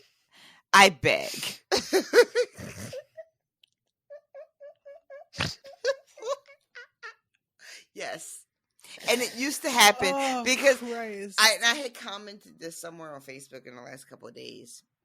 I can't remember where exactly, but for a long time, and again, this is just generally speaking, for a long time, there were not a lot of interracial couples that were Black women and men that weren't Black, whether they were white or any other ethnicity, right? Like, you would see like Black men and women of other colors, but you wouldn't really see Black women that dated outside of their race often. So for a long time, whenever me and Steven saw a mixed couple, especially if it was a Black woman and a white male, me and him would be like, oh shit, there's another one. Because that's how rare it was. It was so uncommon. So, like, when I first started dating Steven in the late 90s and early 2000s, we would literally just be outside minding our business, and people would just say to us out loud, you're solving racism. Your kids are going to be so beautiful. Oh, they're going to save the future. Like, ma'am, I am trying to have a coffee. What? I just can't, like... Yeah, it used to happen all the time. RoShawn, may I offer up my sincere apologies over the last 10 years that we have gotten to know each other for the, I'm certain, numerous times that you had to be like, she means well. Listen. Because I know I can remember specific instances that I look back and I'm like, oh my God. Listen. Oh my God, I said it. Oh. Listen, I know white people be meaning well.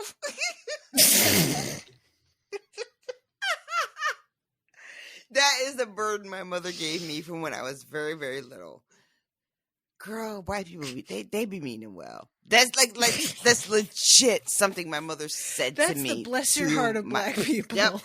They be meaning well. Learned that shit when I was like 7. Yeah. So I just like, all right, she gonna get there. It'll be all right. Just give her time. She'll get there. She was so patient, y'all.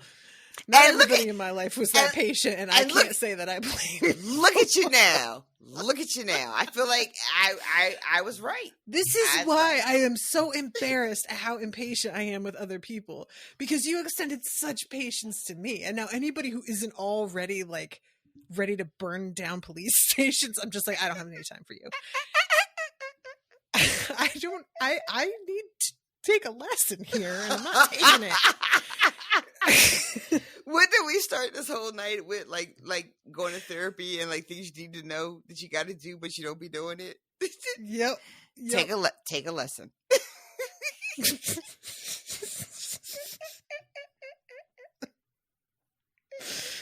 Oh God. You know what I got to do? I got to get some sort of button I can push where anytime I start to get irritated with somebody, it's my own voice. Oh my God. Something I remember that was cringy. You should and just be like, remember, that was you. I'm not going to say the name of the person, but I know you're going to know who I'm talking about. You should just go back on your Facebook with a particular person and be like, oh God. I see why things went left.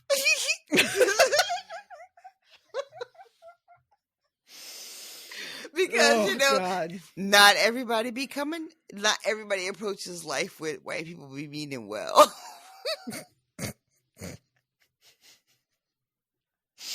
And they do not have to. Listen, but I was because confused. Because a lot of times they don't be meaning well at all. It's very fair. They do not be meaning well is extremely generous. They do not be meaning well at all. They just be playing in your fucking face. But I have a handful of white people that I fucking rode through the valley with, and now we made it to the other side, and I'm happy to be here. Can you imagine listening to us talk about The Wire today? Ooh, girl. That would be a very different show. Very, very different. Very. Different. Like, it's so funny to me. It popped up in my head the other day. I was telling somebody about, I cannot use the phrase muckety muck without remembering that you didn't know what that meant. I had no idea.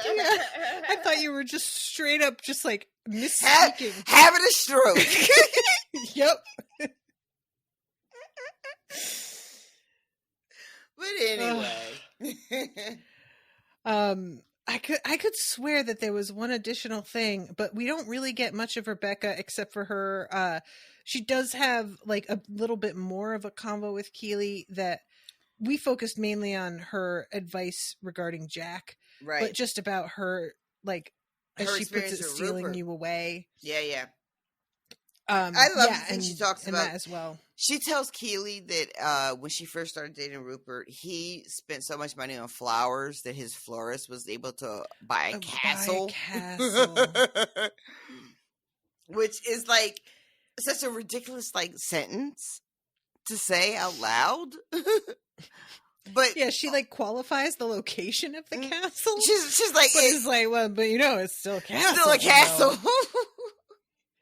But yeah, but like again, and I said this earlier, I really appreciate this little like background that we're getting. Like it's like filling out the story of Rebecca and Rupert via Rebecca's advice to Keely about like, hey, this looks familiar. I don't want to be shitty about it. Like, I'm not poo-pooing what you got going on with Jack, right? Like, Rebecca remains like a supportive girlfriend, but also being like, but hey, I'm just putting this out there. Maybe like, you know, think about this.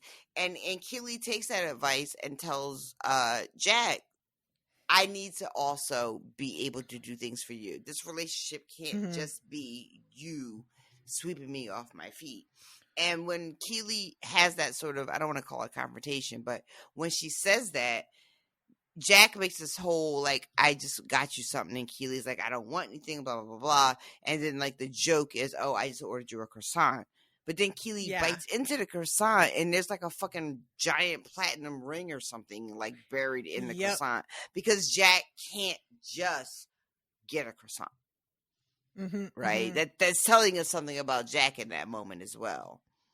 I really appreciated that Jack had still done something, because if the joke were just it's just a croissant, it would just not quite work for me. Yep. You know? Yep. And I feel like this is really it makes Jack the joke instead of Keely being the joke. Yep. You know? I really appreciated that. We also kind of didn't, because I think it's after she tells, well, I can't tell what came first. Rebecca's story about the florist buying a castle, or Jack getting Keely all of the daisies. Do you remember which one happened first? I think the daisies happened first, and that's what leads Rebecca into telling the story about the tulips. Okay. Because it's a very specific flower that she's telling Keely about. Rupert once bought me so many tulips that his florist, blah, blah. Okay. I was hoping that was the way it went, because otherwise it would just be very like serendipitous that she tells that story and then a flower thing happens. It wouldn't have been bad either, though, because you could also see that as a storytelling technique to really like get the red flag flying. Yeah. But that thing with the flowers, it was one of those moments, and I think it's partially due to the fact that the daisies have just a less regal look to them than roses. That door, she opens it and they're all over, and it really feels serial killer to me. It feels stalker. It's not cute. It's alarming. Yeah. Because the whole look of these flowers feels like somebody went out and just picked a whole field. You know?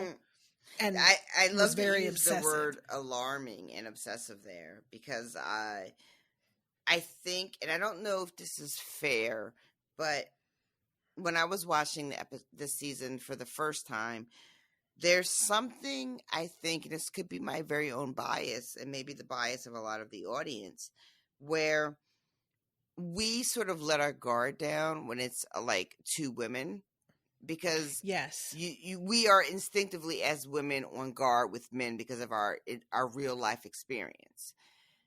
But then when you see two women, you feel like, oh, I don't have to be so on guard, right? Because it's going to be like air quotes safer.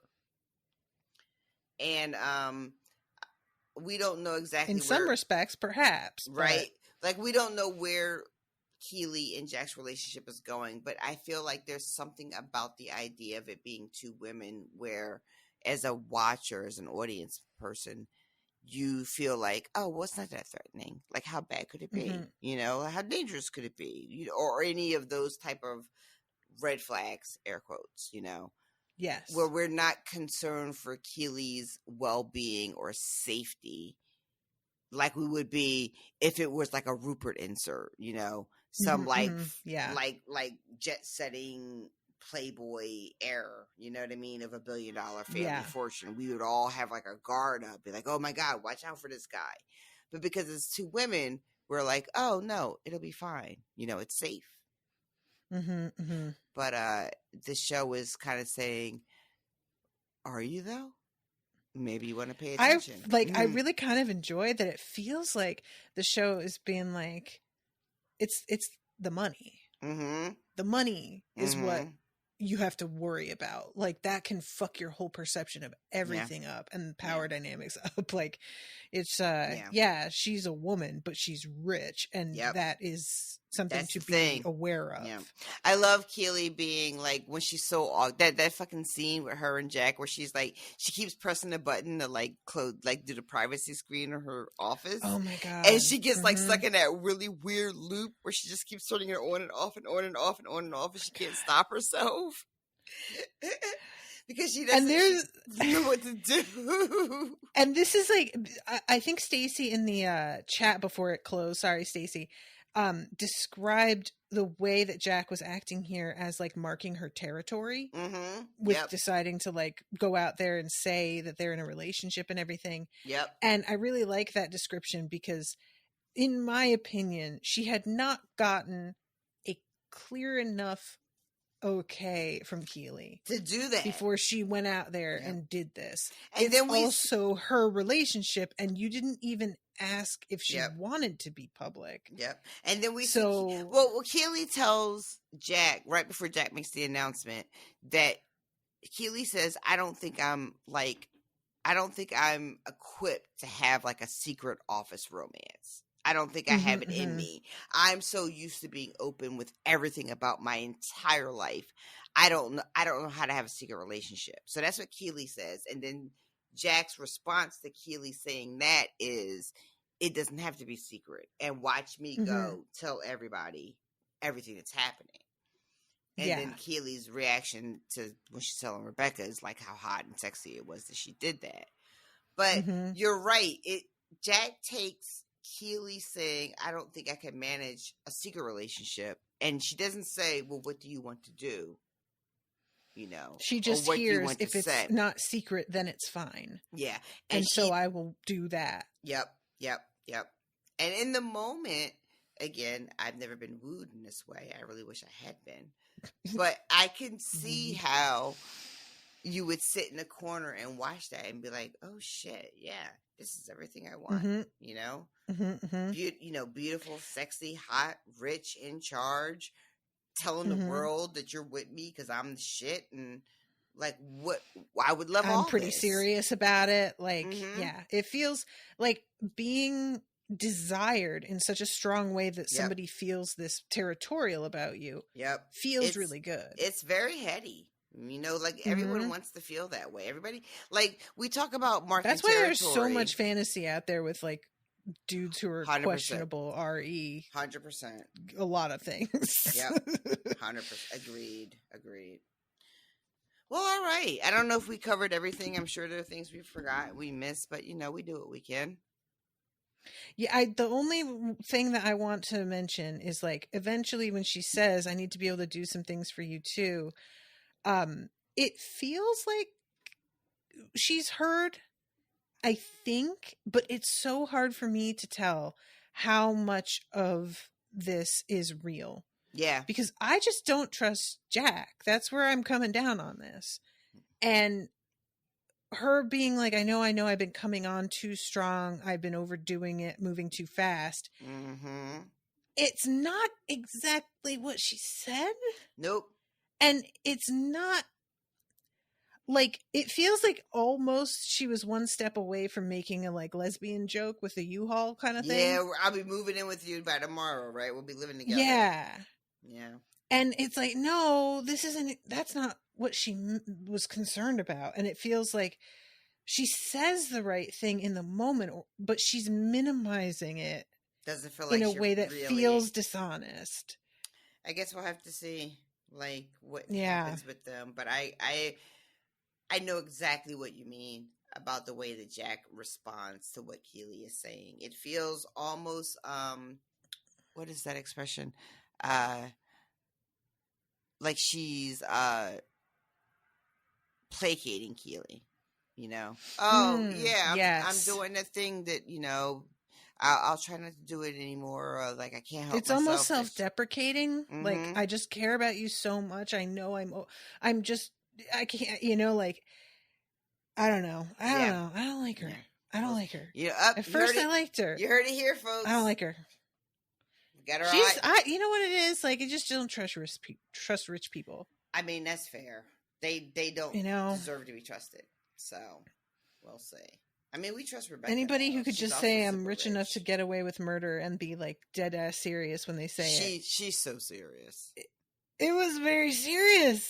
Mm-hmm. You know, there's like a tone to take there if you're trying to be like, regretfully, this is the world we live in. And that's not the energy she's giving at all. That wasn't at all. All right. Well, folks, keep your eye on that.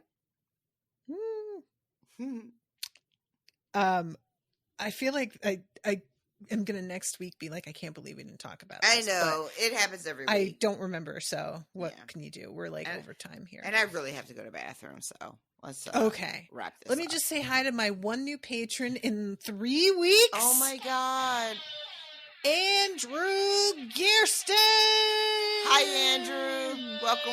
Thank you. Andrew, you broke my streak. Yay. I really appreciate you. Thank you so much for becoming a patron and supporting the show.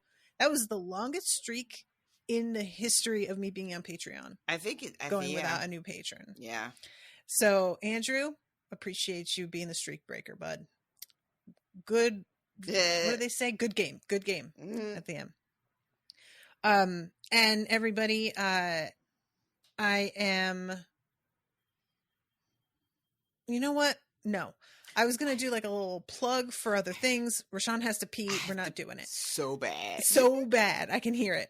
All right. I love you all so much. Thank you for listening. Until next time, toodaloo, motherfuckers.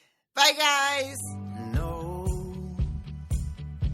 my hands won't be tied down, and I will not lay them down, 'cause I can finally see the truth. So simple but so clear, accepting an ocean's depths were out of reach for me and you. If you're coming up for air, breathing in, you know I'll be there when you first begin. And when everybody's telling us we have no time, we'll prove them wrong. That was an Unspoiled Network podcast.